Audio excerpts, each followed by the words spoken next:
Well, how are you feeling, Alex, about being here now? Does it feel any different now that you're here? Yeah, it does. Seeing your faces here is something nice. It's saying to Claire, it's been about a year, I reckon, since I've seen a press conference in person. So just the natural way of now finals footy comes along. 2 weeks off. We've enjoyed the last few days together, and now we're starting our week today from a recovery sense and getting the body moving again. So really exciting.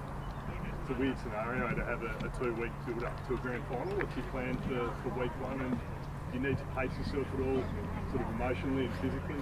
Yeah, the emotional side of it's interesting. Obviously, straight after the game, you're buzzing, you're pinching yourself, coming to the realisation that you're playing in a grand final. But for us, we're very lucky. We had the experience 2 weeks ago where we're in this exact position, had 2 weeks off before a big game against Geelong. So we're putting our trust in the experts. Darren Burgess, he's going to put in a program that we trust. And like I said today, this is our day one of building towards Saturday in a week or 2 weeks' time, and we just can't wait. How do you look after yourself, Alex, mentally? Like, as Goody, who's had grand final success, spoken to you guys about not playing your premiership until next Saturday. Like, for example, when you go over a beer, you go to the beach, like, what can you do to switch off? Yeah, we're all adults, so that's the beauty of it. He puts it up to us, what we feel like we need to do to best prepare. I'm very fortunate. I have family over here from Adelaide. That's something that, for me, I'm able to get away from footy for a few days, reset. The emotional side of it as well, seeing the joy that they feel watching Melbourne perform at a high level. So for me, that's spending time with family. Other boys, it might be getting down the beach, just making sure that you don't play the game in your head too many times before it comes around. And something that we've gone along the lines of is you can lose the granny now, but you can't win it right now. And that's all around the decisions you make building up to training. We've got a massive hit out on Saturday, which we're looking forward to, that will prepare like a game and hopefully get a lot out of it.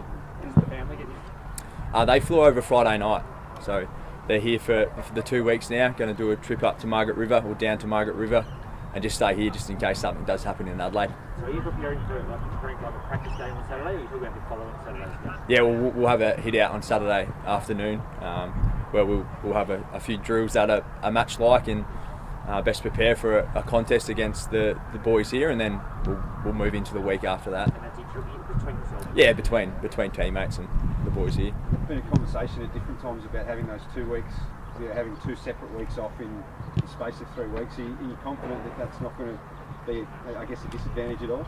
Yeah, well, from the performance we put up on the weekend, I feel like it really freshened us up both mentally and physically, and I'm that confident in the group that we've got here that we'll perform at a level again if we do everything right over these next 14 days. Is that as well as you guys have played? I think it's up there. What we want to stand for is playing our brand of footy in big games, and I think that's what everyone saw. And as a playing group, we know what we're capable of, but to do it against a strong outfit in Geelong only fueled us with more confidence, and we understand now the doggies from their performance on Saturday night against Port Adelaide in Adelaide, it's going to be a belter of a final, I think. Was there one part of that game, Alex, that impressed you the most about the way that you played on Friday night? Probably the moments that each line group had. So when I say line group, the midfielders, defenders and forward line. There wasn't, besides Maxi's third quarter, I wouldn't say there was an individual that took the game on their shoulders and carried us. I feel like everyone had moments like Ben Brown, the way he started the game in contest work in the air. And then you've got Harrison Petty, when Maisie goes down, he stands up and does what he does. So the way across the board in each line group, we've got leaders along there, and for a player that's been here for a while, that's something that I feel like now we're at a level that you can give responsibility to a lot of individuals out on the ground at one time. Just on that family support you were talking about before, how big has that been for you? Sort of imagine you probably haven't been out to see family for long periods. Yeah, and it's been tough for a lot of the boys. I think for the fellas that have family here in Perth, just seeing them be able to go see their families yesterday and the day before, they come back into our bubble, and you can just see the joy that they have on their face. So, and for me individually, having family over in Adelaide, and now that they can come over here, it does mean a lot, because they were there when I was 5 years old putting on my first pair of footy boots. So to now to be in a position where we have a look at taking it out at the highest level possible, it does mean a lot. When was the last time you had seen them face to face? Well, actually, when we played in Adelaide against Brisbane, I got to see them from 2 metres away. They had the masks on though, so I didn't really get to see their smiles or anything like that. So right now, it's a nice feeling being human. Us footballers, we're human. you know, you have emotions, and at times you can feel really good, but at times you can also feel a bit down. So to have the family support for everyone, it does mean a lot. The Bulldogs are in quarantine still, in a new hotel, going through all different environments. You're out in the public, same place you've been living for a couple of weeks. Is that an advantage do you feel because you guys need to make the most of it at the moment? Well, I can only speak on what we're doing here, and we're going to give ourselves the best opportunity. We can't control what the doggies are doing.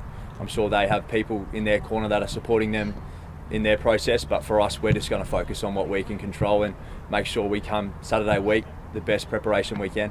Stephen May seemed really adamant, after the game that he wasn't going to be missing a grand final. I'm seeing him out there now. He looks like he's bounced back pretty well from the weekend. Yeah, well, when I first saw him, I think the emotion on his face said a lot how he was feeling, and he was that happy. So I knew straight away that it wasn't anything serious, just a bit of tightness in the hammy, and he's going to train today and start that preparation for the grand final. He's still pushing for selection, Alex. How that's sort of been a situation where someone would have to come out of what looked like a 10 out of 10 preliminary final side. Yeah, well, I think Smithy's preparing to be up for selection, and then we'll leave that one for match committee. At times, I'm glad I'm not a coach because the headaches that gives you, it'd be tremendous. How many times has Max taken you through his third quarter? A few times. I actually saw a comment the other day. He was telling everyone he kicked that snap from 50, but I was out there and it was only from 40. So yeah, that's a game that I've seen not too many times before, and from your leader, from your captain, it inspires everyone else. It filters through the group, and when he does the aerial work, you expect that, but it's when it hits the ground that was the biggest impact he had on the night, I feel. You touched on the mental preparation. I'm interested, when you got 2 weeks before a game, are you encouraged to think about winning this thing, or are you still thinking about the process now, the 2 weeks of training and then what you've got to do on match day? Or are you, when you go to bed at night, are you thinking about it? Yeah, it's a great question. I have found myself laying in bed thinking about the what ifs. You're going to be out there living your childhood dream, and if you were lucky enough to be the winner on the Saturday night, the feeling that would come with that. But I've done a lot of stuff with my mentality around being in the moment, and that's a thing that we've had this year, is staying in the moment, adapting to any circumstances thrown in our way. And for me, that's going to be focusing on this Saturday training first, and then get through that week and look forward to the occasion that will be. Alex, I know Gary Lyon doesn't always show emotion, but I could see him in the rooms where I was the other night, and I could just see how pleased he was. So he reached out to the group, and do you think he'd be a good person to present the cup if you guys would? Yeah, well, he hasn't reached out. It's obviously a tricky one because he's in the media.